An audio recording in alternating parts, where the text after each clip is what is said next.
중국의 토종 애니메이션 너자2에 대한 얘기를 하려고 하는데요. 중국 박스오피스 사이트에 들어가 보면 다른 영화들과 엄청난 차이를 보이면서 부동의 1위를 기록하고 있습니다. 중국은 영화 순위를 매길 때 관객 수로 집계하는 것이 아니라 흥행 수익을 가지고 순위를 매깁니다. 오늘 18일 기준으로 본다면 121억 위안을 기록 중인데요. 우리 돈으로 하면 2조 4천억 원 정도의 흥행 수익을 거두고 있습니다. 너자2가 초히트작이 된 거죠.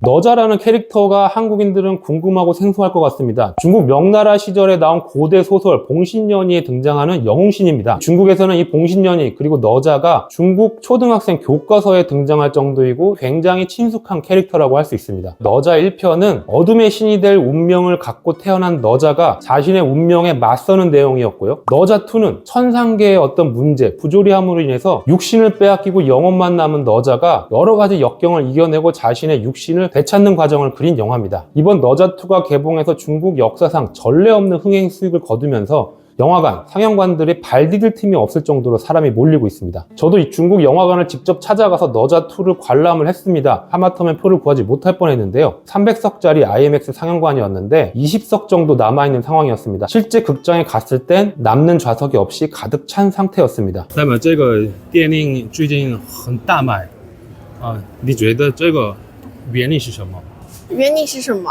就是他把亲情、友情，还有里面的那种人性，把它们全部综合在一起，然后再加上他的现在的那种科幻，然后让人觉得很精彩。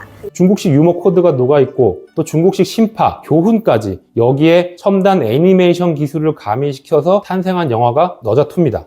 이렇게 인기를 끌다 보니까 대체 누가 만들었냐? 어떤 인생 여정을 거쳤길래 이런 작품을 만들 수 있는 거냐? 많은 중국인들이 궁금해하고 있는 거죠. 감독의 이름이 지아오즈입니다. 한국어로 번역하면 만두입니다. 본명은 아니고요. 양이라는 본명을 갖고 있는데 지아오즈라는 예명으로 활동합니다. 지아오즈 감독이 스튜디오를 설립할 때 스튜디오의 이름이 한국식으로 표현하면 만두와 초콜릿을 결합한 단어 만콜릿이었습니다. 만두는 동양을 표현하는 거고요. 초콜릿은 서양의 문화인 겁니다. 동양과 서양을 결합시켰을 때 어떤 시너지 효과를 낼 수 있을 것이라는 생각에서 스튜디오 이름을 지었다고 합니다. 그런데 예명을 만들 때 너무 복잡하다는 생각이 들었다고 합니다. 그래서 만두라고 했다고 합니다. 1980년생인 지아오즈 감독은 부모님이 모두 의사입니다. 본인도 지방의 의과대학을 졸업했고요. 그런데 본인은 애니메이션에 빠져서 의료인이 되지 않고 혼자 애니메이션을 공부했다고 합니다. 이 지아오즈 감독은 무려 10년 동안 캥거루족이었다고 합니다. 쉽게 말하면 얹혀 산 겁니다. 집안에만 틀어박혀서 애니메이션을 공부를 했다고 합니다. 그렇게 관심과 노력을 기울여서 2008년에 16분짜리 단편 애니메이션 시스루를 내놓게 됩니다. 이 단편 애니메이션이 국내외에서 30여 개의 상을 수상하게 됩니다. 이후에 장편 애니메이션 너자 1편을 내놓기까지는 11년이 걸렸습니다. 중국은 그동안 과학기술 외에 많은 사업들을 육성하기 위해서 전폭적인 지원을 이어가고 있습니다. 그 중에 하나가 애니메이션인데요. 이런 정부의 투자, 젊은 인재의 관심과 노력